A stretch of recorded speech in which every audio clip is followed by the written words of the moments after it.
Welcome back, David Dorian Ross.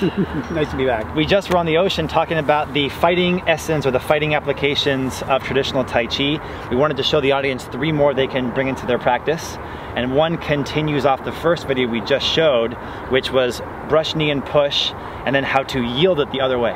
Yes, there's endless variations of these movements. Like one of the things that we want to emphasize when people are learning what's known as Yong Fa. Yong Fa means the martial applications, the practical use of a movement.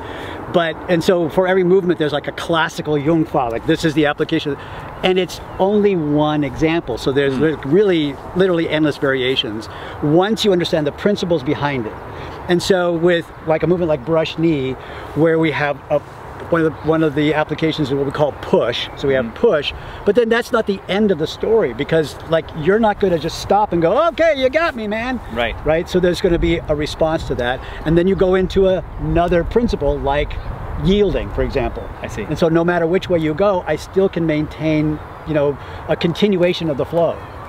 So I think if I'm on this side, when we showed the brush knee and push, you stopped my momentum and kind of jammed me up. Right. But I still have this open hand, which could hit you in the head. Which could hit me in the head, absolutely.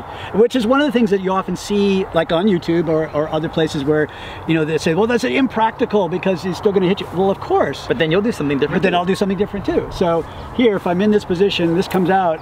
So again, I'm trying to flow with him, to harmonize with him, and not resist him, not try to block or push. So you have momentum, you keep going, and I just take you with me in that direction. You just redirected it somewhere else. I just redirected. And that is like literally yielding. Like, you want to punch me? Punch me. Like, how could I stop you? You're so much bigger than me. So instead of trying to stop you, I let you go with it, and I just, you know, turn.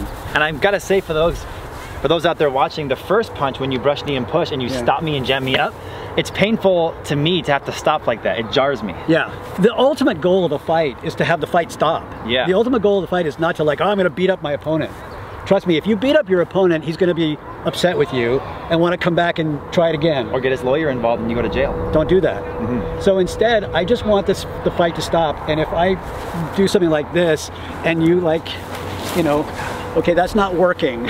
So maybe we could just stop right there. How about a beer instead?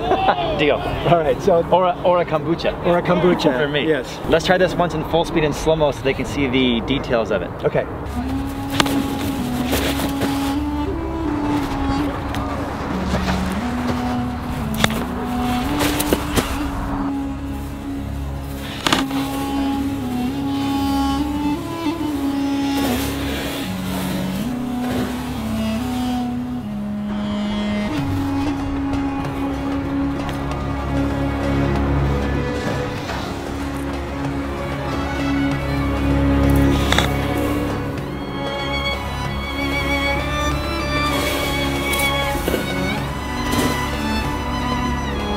So another technique that is one of my favorites because it's so simple is Fair Lady Works with Shuttles. So the action here, it gets the name from raising the bar on the loom and then pushing the hand through. Like making a carpet or a rug. Like making a carpet or a rug. Shuttles. So one hand goes up, one hand goes through. Now this is really like straightforward. If a punch comes in, it's up and you're right there. You don't really need a whole lot of training or a whole lot of technique. Just don't be afraid of getting close. That's the thing. People often say there's no way you can block a punch with that, but you're also using a lot of legs in this one to close the distance and jam it up again. Oh, exactly, because if I try to block if you try to punch me and I try to like do this all with my hand, there's no way I'm gonna get hit. Right. There's no way. Or you'll be too early. Or be too early. So this is all about, again, you know, it's just the moment I see you using these things down here. Yes, this is why, again, stepping drills, stepping drills, stepping drills. Yeah. Footwork, footwork, footwork. That's all it is. Well, let's see that one full speed and slow-mo.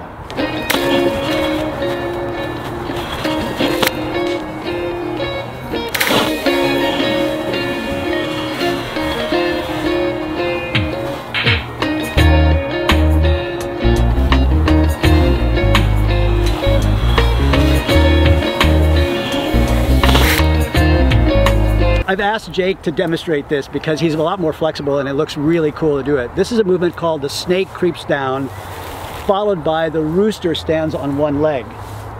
So snake creeps down, and then rooster, right? Now in traditional Tai Chi, it's actually not always called snake and rooster. It's sometimes called low and high.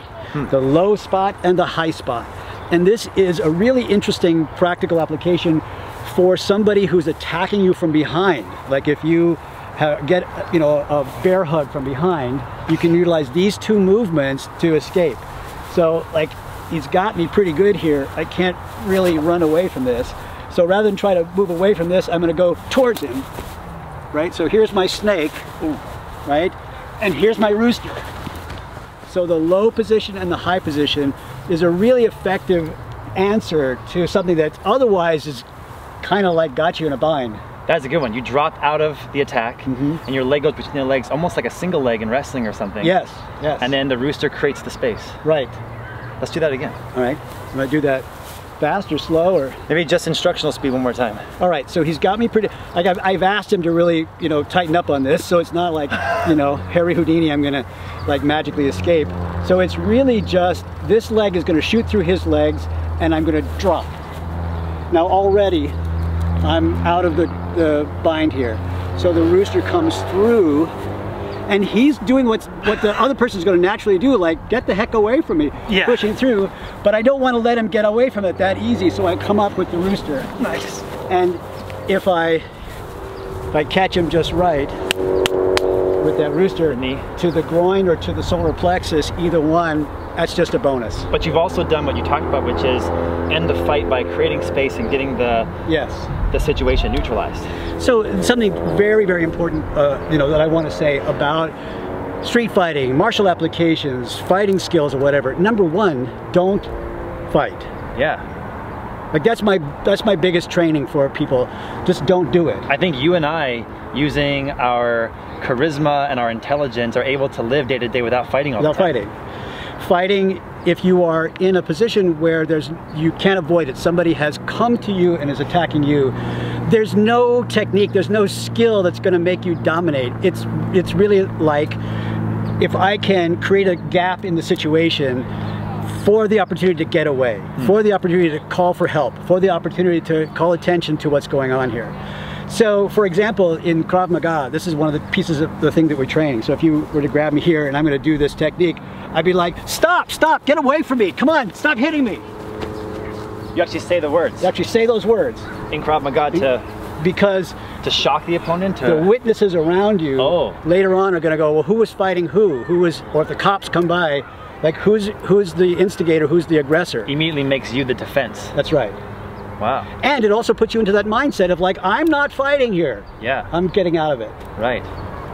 This is a great 1-2 combination. I want to see it on slow-mo one time. All right. I think a lot of Tai Chi players don't teach an application to these two moves, so this is a fantastic fighting application. It's also like, be gentle on me, but if you had me in an armbar. Yeah. All right, so you're in an armbar here. This is like not something that you can really get out of very easily. Especially if the person's got it tight and are trained a little bit. Right, just be gentle here. But again, the snake drops down, right? Yeah. And that is... Your arm stayed in place, but the turn got you out of it. Got me out of it. And one of the and I didn't have to fight against the armbar. So he had me in his position. He had me where he wanted me, right? With this arm locked up. And all I did was just drop. Yeah. And it allowed me to escape from that. So there's a reason why the Tai Chi practitioners have the strong legs. Strong legs, because everything moves from the ground up. In fact, in the Tai Chi Classics, it says very specifically, the energy or the strength or the motion is rooted in the feet, travels up through the legs, is directed by the waist, and then at the very end, like a surprise, pow, in the hands and fingers. Or the leaves. The leaves of the trees. Nice. Let's see this in full speed in slow-mo. All right.